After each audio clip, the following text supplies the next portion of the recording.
Hey, it's Sean from diabeticfighter.com, and today's video we're going to talk about type 1 diabetes, signs, symptoms, struggles, and diagnosis.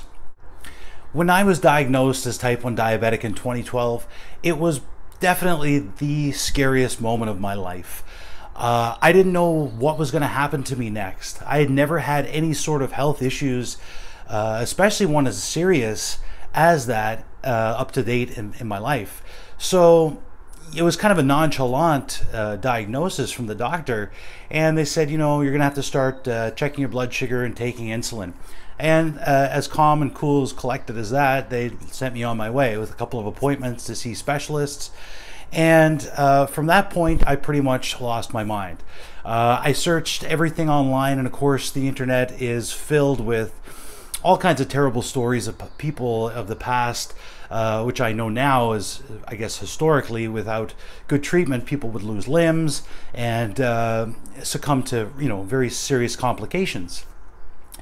In retrospect, when I think back, I was showing signs and symptoms of being diabetic back to the mid-2000s. You know, I was in university in 2004, 2005, and I remember now some days not eating breakfast, going to class, and walking home and breaking out in this cold sweat, trembling, having to go to the store. And I think about it now, but my body knew what it needed.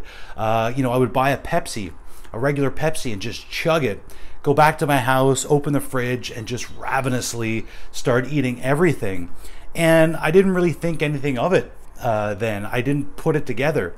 I think about the times when I was working around the same time, 2005, 2006, and I was so thirsty all the time. I was constantly having to go to the water cooler to drink, and I just couldn't ever get enough. I would say my mouth was dry because I talked so much during the day. So, you know, in retrospect, I think I was showing signs and symptoms for a very long time. My face was constantly red. I was sweating profusely most times, always lethargic. And then up closer to when I was diagnosed, I had started a new relationship in 2012.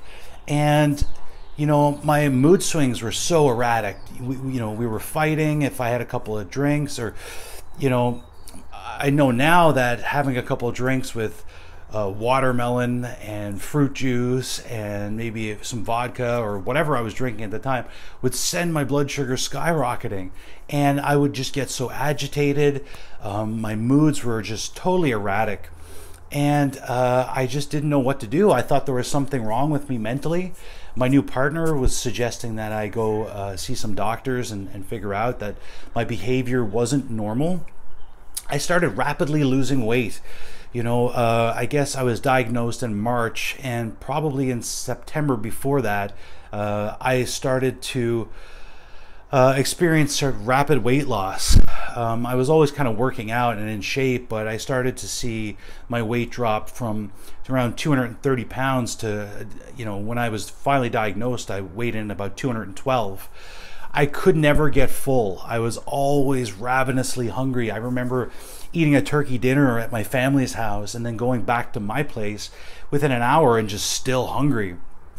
So in retrospect, there was a lot of signs and symptoms that were telling me that there was something wrong. I think that, you know, when you're feeling unwell for such a long period of time, it's hard to know what well feels like. So until I had, you know, a new relationship and someone who I cared about close to me, who would say, you know, this type of feelings that you're having and this type of physical ailments, they're not normal. You know, to me, it was just the way that I was. So I think that progressed over a period of years.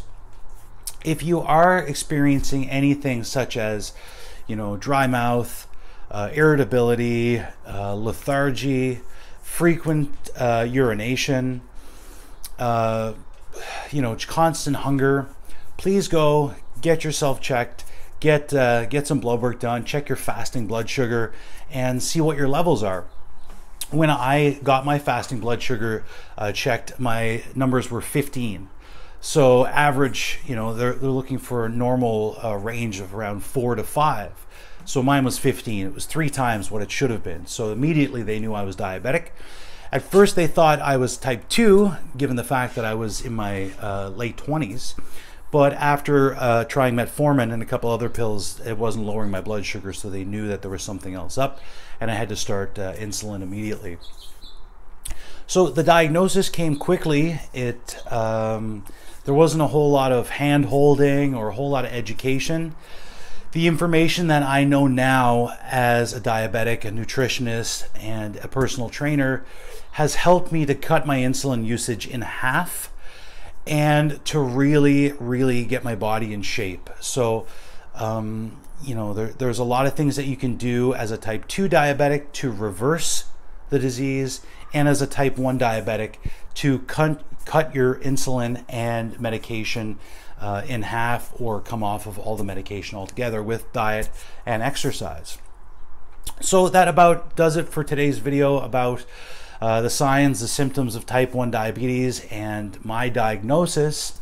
I know that living life as a diabetic is like living it in expert mode, but you don't have to do it alone. I've created the support group called Diabetic Fighters that I would invite you to come join. Click the link in the description, enter your email, join the community, and I'll see you on the other side. Bye.